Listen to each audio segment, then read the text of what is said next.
try it, you see what the conditions are that lead to solutions, and if they're satisfactory to you, then you've got the solutions, right? So you assume that phi, which is a function of rho, phi potential is r of rho and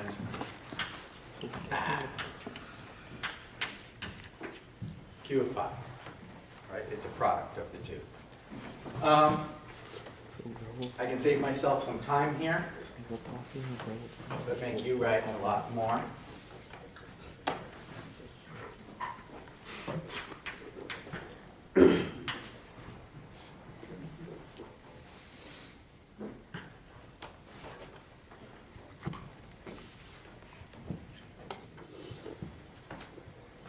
If I rearrange like so, okay, I've assumed a product solution, so this becomes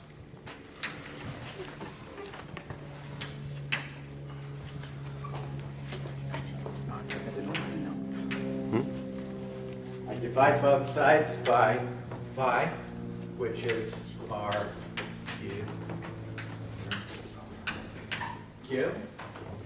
We observe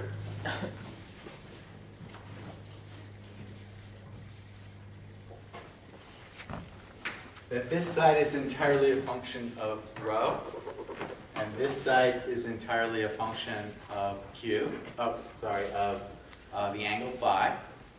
And in order for this to be true for all rho and phi, these two things have got to be equal to a constant. Now I can make some decisions about what signs I want this constant to have, for example, right? And so I'm going to choose to write this like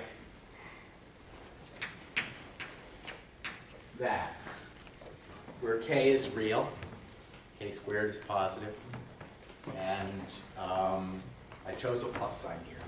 Why did I do that? It's because I have this, what's it called, this angle here.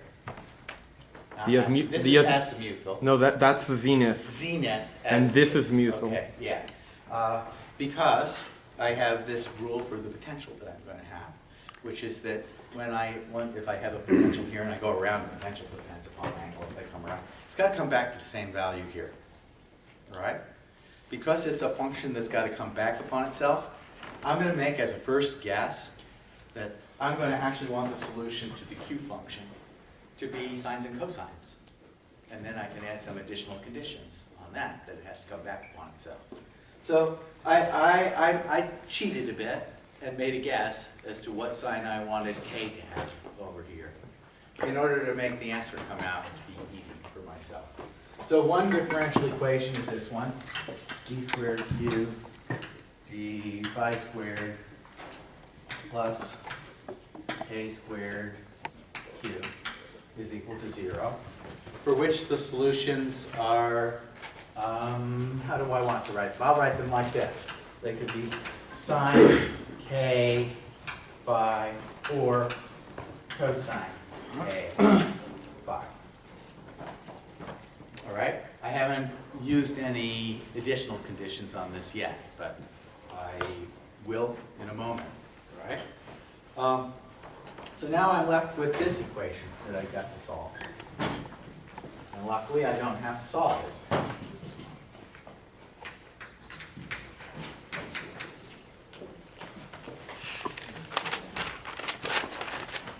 Also, that's a minus k squared over in the other equation. Yeah, because he made it. I got minus, Oh, I right. got plus. I did it right. Okay. Yeah, sorry. Okay. Good. That's what I want. That's what I want. That's good. Yeah, so far so good. Okay. Let's come over and take a look at this thing here. All right? My function in phi has got to be a single value, which means that these functions here have got to be periodic in 2 pi, in n2 pi. Got to come back upon themselves, right? And in order for that to be true, then it means that k must be equal to an integer. So to remind us that it's an integer, I'm going to set it equal to n. So now I got rid of n, the k here, or n. And I'll come over here, and this thing here is an integer as well. Okay? So I've got to solve that differential equation. That's actually easy.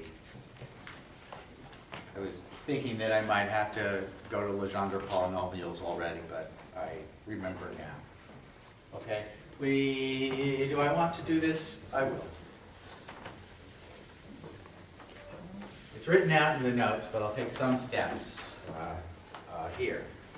Okay, so we're just going to actually do the whole derivative here. So I've got rho squared. This one's not so hard. That's why I decided to do it.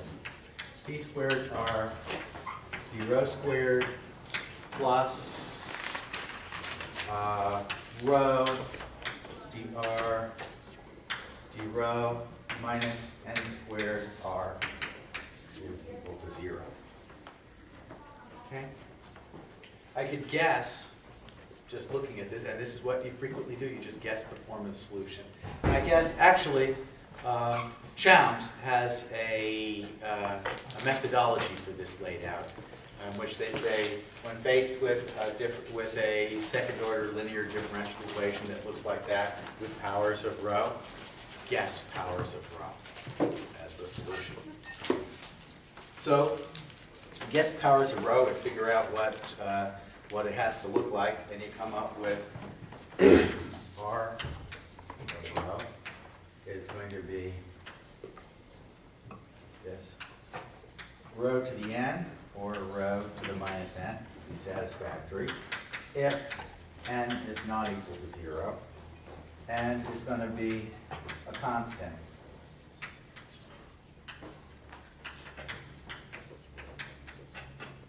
Or rather, yeah, it's going to be a constant plus a logarithmic term, if n is equal to 0, right?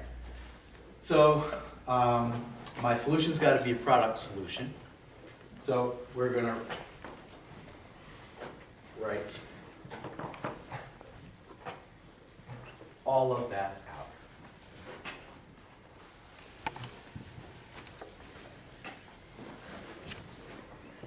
I could have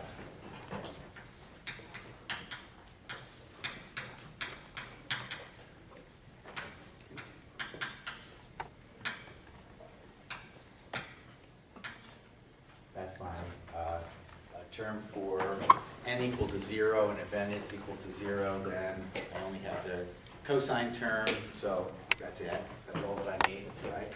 But that's one possible term, right? And then I got all of the others. The sum from n equals minus infinity to infinity, where n is not equal to 0. That's the only one that we skip. That's the term that's there, okay? A sub n, rho to the n.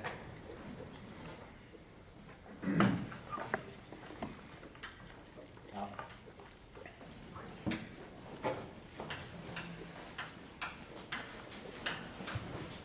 Nope, can't use B. C sub n sine n phi. That's our solution expressed in terms of a complete set of angular terms. So that is that the cosine and the sine, yes. Why is it rho to the n times cosine but not the sine? Oh, of course I forgot it.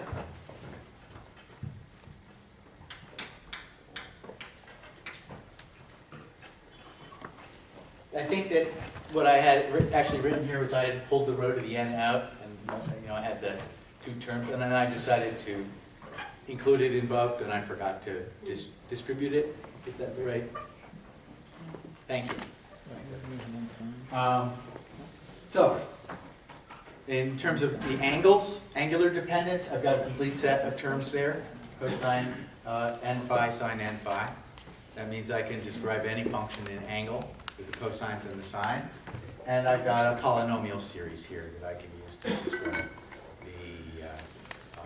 the behavior. All right? So that is the complete set of solutions. Now, not every single term is going to be important to any particular problem. So we leave the complete set of solutions over there. And now let's treat a specific problem and see how we boil it down.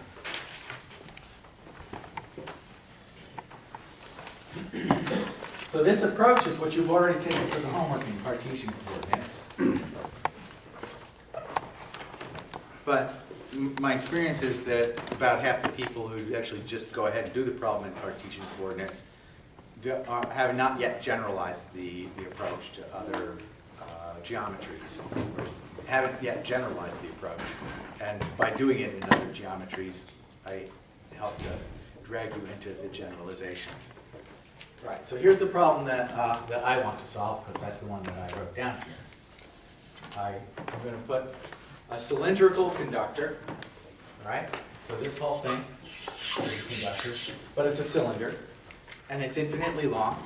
So right away that tells me that I can use polar coordinates.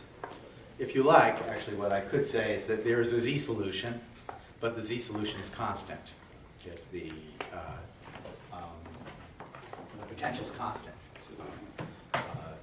if the problem is infinite in length. So we'll just take it to be long, all right? The moment you see the word long in a problem, it means try assuming that long is infinite. And now what we're going to do is put this cylinder in a constant electric field. So my field before the cylinder was there, we're just going to go straight on through.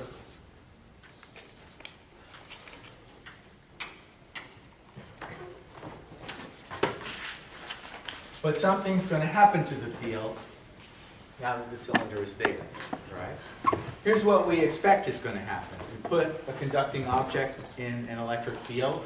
What's going to happen is that that object is going to polarize, right? And let's see. The positive charge is going to end up on this side. The negative charge is going to end up on this side. And the net effect of that is that the electric field, due to the charge, is going to cancel the external electric field, that zero field on the inside. And what happens, what has to happen, is that the field comes down because this is an equipotential, has got to come in normal to the surface. So I'm going to guess that the field is going to end up looking something like that, right?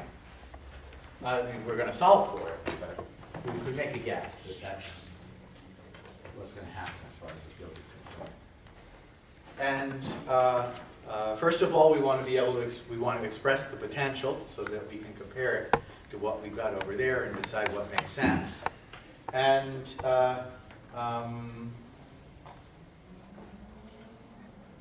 can't remember anything else that I was going to say, so I'll just go ahead.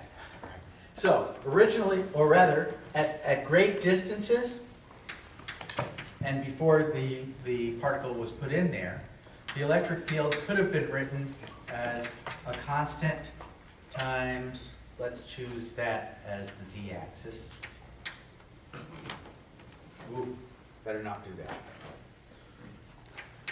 X-axis. Yeah, I like X. All right. So the electric field was pointing that way in the X direction, right? Which means that the potential would look like minus EX, all right? And I want to solve this problem in cylindrical coordinates because when I look at this, there seems to be a cylindrical symmetry to the problem. Or look here, that sphere, sorry, that, not look here, sorry. I've got a long cylinder here, and I can, if I will find it easiest, to consider the problem in cylindrical coordinates with the z-axis this way. That's why I changed my coordinate here to x. Z-axis this way, x that way, y that way, or rho theta. And so I'll measure theta with respect to, yeah, I like this. Okay? So it's polar coordinates. Switch that to the right. And I've written this in Cartesian, so I better rewrite it in polar coordinates, which is just minus e rho cosine. Oh, I call that theta. Yeah. Phi. Okay. Call that phi now. I was gonna say you should pick one. Yeah. Theta or phi. I'm going to randomly switch from one to the other.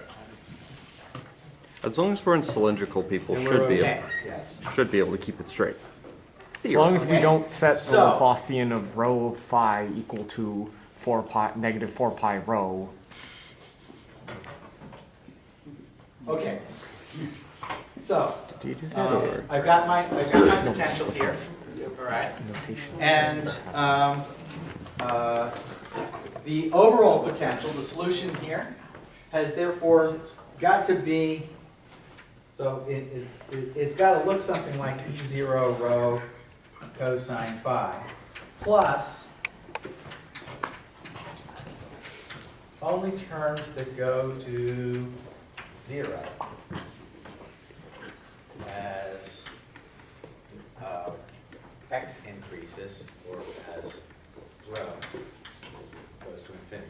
As we get really far away, the effects of the rod in here have got to go to 0. Right? Really far away, effects have got to go away. So we can take a look at here and we can say that's going to get rid of all of my positive coefficient, all of my positive powers here, right? And it's going to get rid of these, right? There's no constant in here. The constant doesn't go to 0. This one doesn't go to 0. All the positive coefficients go to 0. All the positive coefficients must be 0, all right? So now I'm talking about, let me see, does that go? Don't forget the other. Well, actually, I'd be fine, since this term here is covered. I can't have n equals 0. Don't forget the other row to the end. Maybe change the sign on one of them.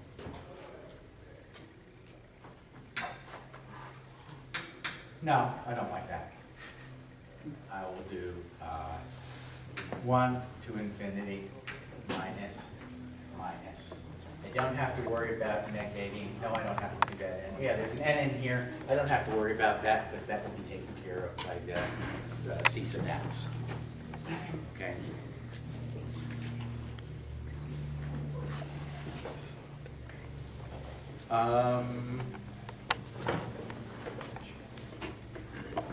Yeah, so I've actually taken care of one boundary condition there already, right?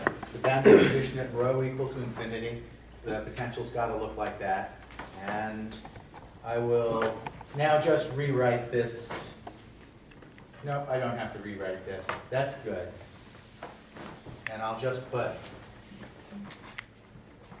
minus E naught rho cos phi.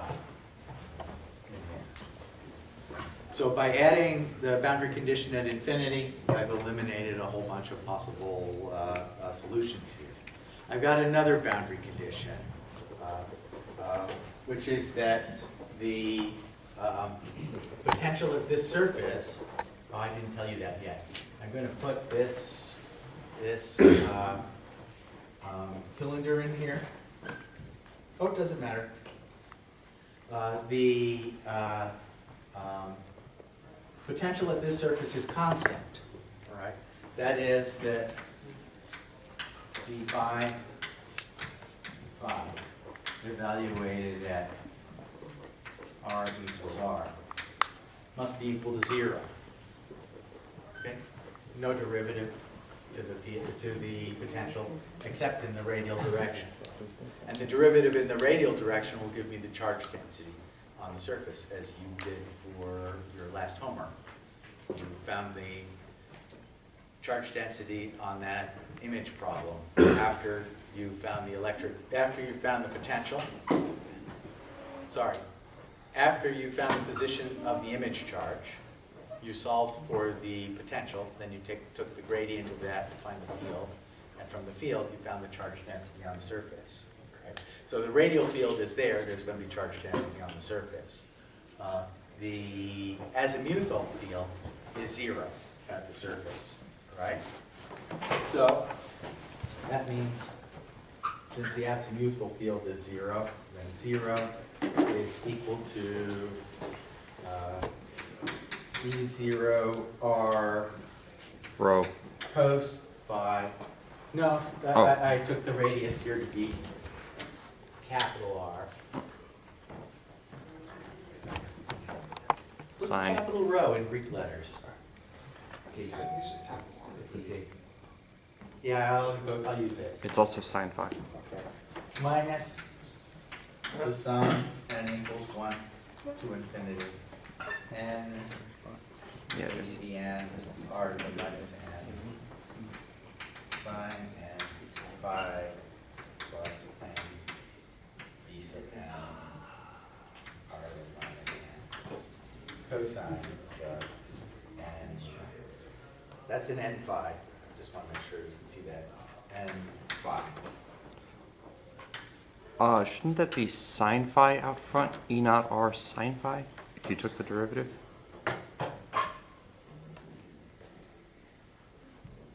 Yes.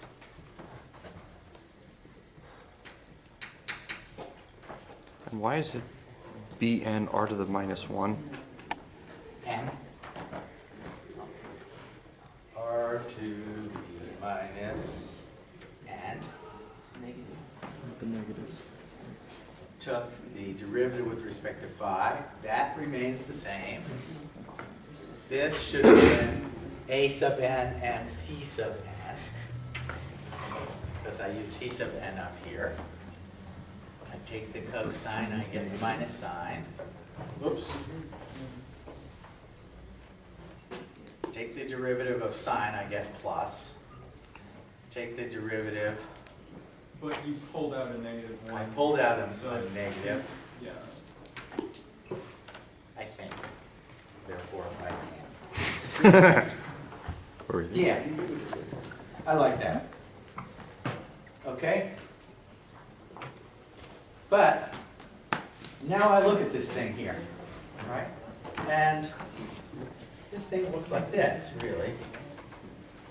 It's that. I got that whole sum over on the other side, which is a whole bunch of sine and cosine functions. Now what I could do is say, okay, I know what this form on this side has to look like. What I'll do is I'll multiply both sides by first sine n phi. No, I'll multiply both sides first by cosine n phi. And I'm going the long way around here. Cosine n phi. Then I integrate both sides from 0 to pi d phi. 0 to d phi.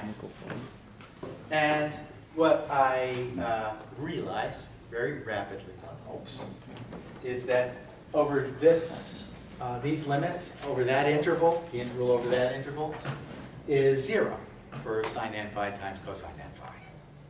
All right? But that's not sine n phi. Oh, it's 0 for n not equal to m, and for any sine, cosine times a sine. All right? And so, what that tells me is that all of these terms are 0. All right? I did that Fourier series. All of those terms are 0. The cosine versus sine is what tells me all those terms are 0. Then I come over here and I do the same trick again. And I multiply both sides by sine n phi, sine n phi. Right? Do the integral. And I realize that this is 0 for every term except for the term where n is equal to 1. All right? So, not this, this side is 0 for every term except when n equals to 1, which means that only n equal to 1 survives on that side there. Right?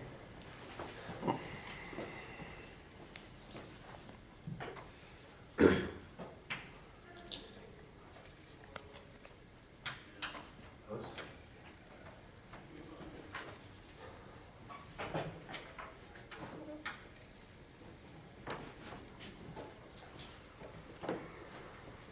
Okay, whoops.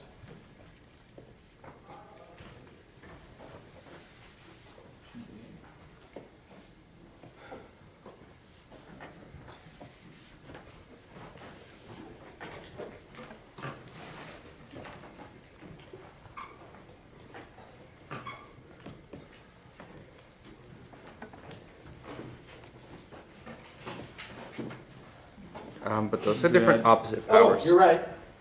It's r squared. Let me make sure I did that right, because I went fairly quickly. A1 equals E naught r squared. No, not E naught. E naught r squared. You need, Yeah, I like that. That's good. but that's telling you that But r is a constant. What? R is the radius, not the distance, but the radius. Okay? So now I can go back up to my general form and put my constants back in. Unfortunately, I went from capital to small, right? But this is what the potential looks like. aren't you missing the other extra constants from integrating the sine squared phi? I integrated sine squared phi on the left-hand side and on the right-hand side. Both. They cancel. But yeah, if I had done it step by step, and I'm afraid that I went a little bit fast there, you would have seen that the integral was a over 2 on the right hand, or sorry, pi over 2 on the right-hand side and pi over 2 on the left-hand side, when you actually did the integrals. Okay? So, and you'd have to worry about those integrals if I hadn't very cleverly chosen the potential on the surface to be cosine phi. I chose the easiest, almost the easiest case that I could. The easiest case that I could choose would be a constant over the entire surface. Right, but, would be, constant charge over the entire surface and not an external field. This is the second easiest case because only one other term survives. Right? So I can go back in here and for a sub n, I can write E0 r squared. This term here is 1 over rho. And these terms are all gone.